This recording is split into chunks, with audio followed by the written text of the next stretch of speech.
Hi everybody, my name's Elizabeth Diana Esquivel. I'm going to tell y'all about my very first vision. Great, now here comes somebody else to shine their headlights in my eyes. Please don't, thank you. Now, anyway, my very first vision, I was 3 years old. When I was a little kid, my mom used to get mad at me all the time because she swore up and down that I was sneaking out of the house somehow or something, because whenever I'd wake up from naps, I would have dirt on my feet, and in my bed, and in my sheets, but nowhere else in the house. Stickers on me, crying about the stickers, but nowhere else in the house. She couldn't figure it out. I didn't know how to tell her what was going on. What I did tell her, she didn't believe me. She still swore up and down I was sneaking out of the house. You know what I'm saying? Now, check this out. I wasn't sneaking out. I wasn't lying to her. She just thought I was. She couldn't make sense of it. Or maybe she could, and she was just trying to convince me it was anything else because she probably suffered the same thing. So, I woke up, I think it was nap time, right? It took me a long time for me to realize that the crib that was in there, in my room, was my crib. I had just been moved from the crib to like a toddler bed, you know what I'm saying? Like a day bed or some shit. Anyway. So underneath my bed, there was a dog. It looked like a Doberman Pinscher. It had glowing red eyes. This dog, I reached underneath the bed to pet it with my left hand. I still got the scars in my hand. And it bit me. I remember I pulled my hand back and I was like, with my right hand, I just shook my finger at it and said, "No, bad doggy. I was just trying to pet you and say hello." And he just looked at me. Then he kind of pulled back into the shadow, and I just went walking through the house. I was like, I didn't understand, you know what I'm saying? So I go and I look everywhere in the house. I looked in my mom's room, I looked in her closet, I looked in her bathroom, I looked in the main bathroom, I looked in the living room, I looked in drawers, I looked in the sinks and the drains. I mean, like in the drains, looked in them, okay? And I couldn't find her anywhere. So I go outside, and like, it didn't occur to me when I did this that there wasn't a world past just like the immediate complex, right? There was a pool and there was some people there, and I've seen a couple of those people in this life since then, but I don't always remember that those were the people there. I remember that there was a black lady at the pool that her name is Blue on YouTube, but I don't think she knows or recognizes me. I don't think it's possible. Anyway, I don't have any baby pictures to show her. But she was sitting at the pool, and I remember her being the one that told me that the ridiculousness that I was told about why some people were different colors was ridiculousness, and it wasn't true. So my mom told me that people were different colors because God left them in the oven longer. Right? This is why you don't lie to your children. Okay? So just don't do it. It's not necessary. But anyway, neither here nor there. So she says, "No, honey, I haven't seen your mom. I haven't seen anybody with you." And I'm sitting there thinking, well, how's a 3-year-old live in an apartment all by herself? I remember still living in that apartment complex when my sister was born, because I remember her flipping upside down in the floaty and me being the only one to save her, and I couldn't really swim that well. But there was all kinds of adults around, and nobody saved her. I had to save her. And she still hated me. Her whole life, she still hates me. I went through a lot of shit from her, and my brother too, but it's okay, because it's okay. God's got me. It's okay. I just wish they knew my heart better. But whatever, they listen to mom, and I guess you're supposed to listen to your parents. So, again, this is why you shouldn't be a liar. 4/19, I looked wrong when I said that. It's my birthday. Anyway, so I come back in the house, right? And I'll look around, and then I stopped and I sighed. And I was just standing in the living room, right? I said, so I guess this is how my life's going to be. I'm going to grow up without a mom, without a family, without anybody. I don't know how I'm going to do this. It's 4:04 on the clock. I said, I don't know how I'm going to do this. Like, I'm just a little kid. Even though I know how to do it, it's not possible in this world with these rules and laws for me to do this. 4, 5, 6 o'clock. I'm not watching the clock, by the way. But about that moment, right here, this big golden orb just bing appears.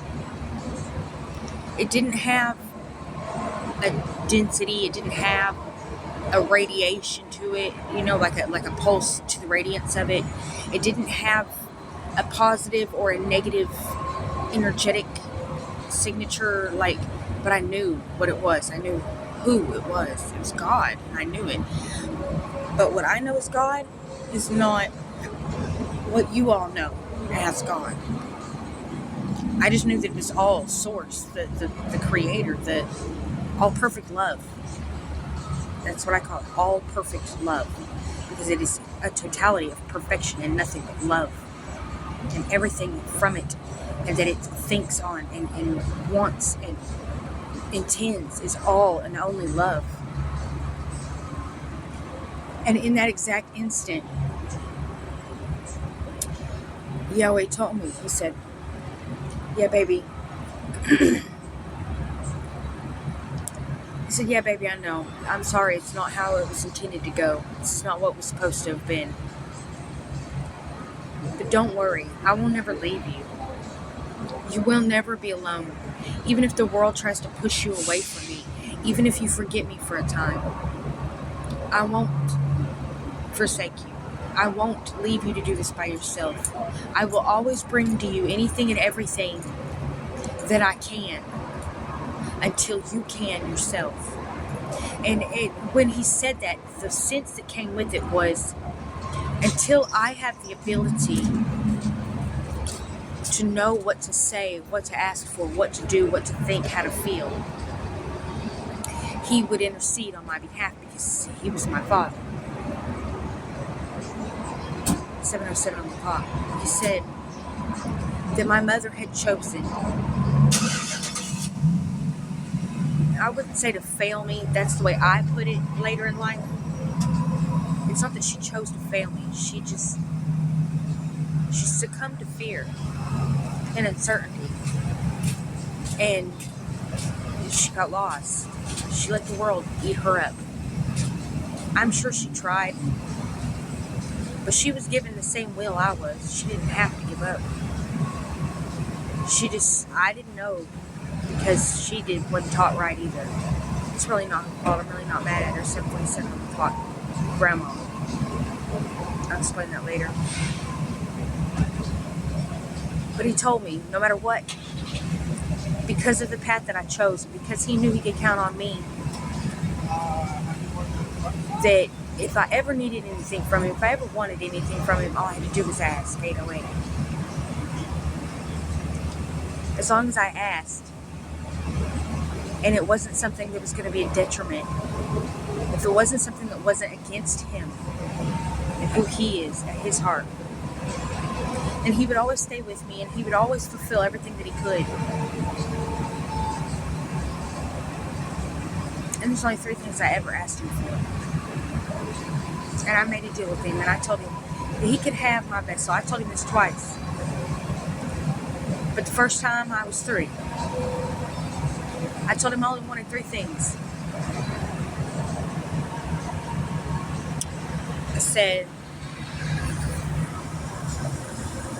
that I didn't know if I was going to be a good mom or not, but one day I wanted a family that loved me for me, that chose me, that loved me because they wanted to and not because they had to. I wanted somebody that understood me and loved me because they chose to. And if I had to wait for my family until that was fine. And that one day I wanted to have kids. Because I wanted to do better than what was done for me. I wanted to be able to be there for somebody and be a good mom and prepare them for the world that wouldn't be taken away from me.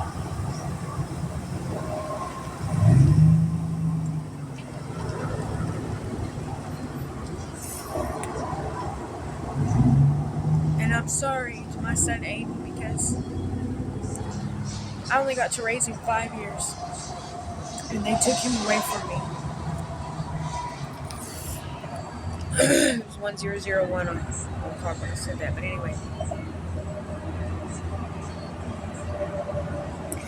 That kid was everything to me, and I loved him to death. And he got robbed, just like I got robbed. But it wasn't my fault, and it wasn't my decision, and I did everything I could, even though he doesn't know that. But I told God he could do whatever he wanted with my life and with my vessel. He could do whatever he wanted, and it wouldn't be meddling. It's his. The first time I made that decision, I made it, yes, damn well knowing exactly what I was saying and what I was giving. And yes, at that age, that is possible. Because I came into the world awake. I came into the world knowing what the world was, what people were, 11 o'clock, why. So, I'm just saying, God's always been there for me, 11:11. Always been there for me. He raised me, literally. I have talked to him every day of my life, even when I didn't know it was him. A lot of times I thought I was talking to myself. I didn't know that people's brains don't work like mine. I didn't know that people die and they stay dead. I never have. Ever. Obviously, because I'm sitting here talking to you, right? But no, seriously.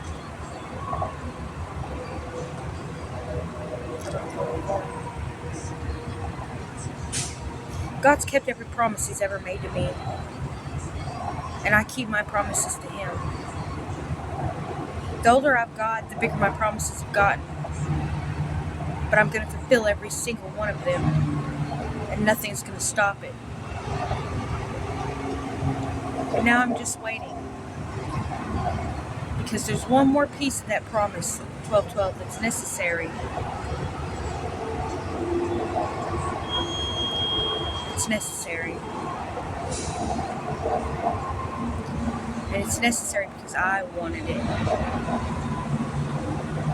He's faithful to fulfill his promises, he says. But then he also tells us that we have to fulfill ours. So I'm going to give him back everything that he lost. Everything that was taken from him. Every truth about him will be made true, will be made seen, will be made known. Not a single thing will be hidden ever again. All of his children will come home. The devil and the darkness will bend knee. 13 on the clock. They will learn to love and they will seek forgiveness of the Lord. And he will be saved from his people. Because, guys, we've been petulant, horrible, horrible children, haven't we? And if you don't think you have, look at your bloodline and look at where you are. We shouldn't be living in a world with money, 1331. We shouldn't be living in a world where all these things go on. He didn't make these. He didn't make these things in us. We did this. And by the way, if the angels were made to follow and obey the Lord's word perfectly and only, who fell from grace and how? No. Not what the book says. Seek the answer. Ask the one who knows. He's the only one who'll never lie to you about anything. You want to know how I know the things I know? You want to know how Solomon was wise? You want to know how everybody else that ever held any standing in stature in any document of holy recording, think about it. They talked to God and they listened. So it's about time we quit being petulant children. Yeah, there are other gods. They're not really gods in the same sense that Yahweh is God.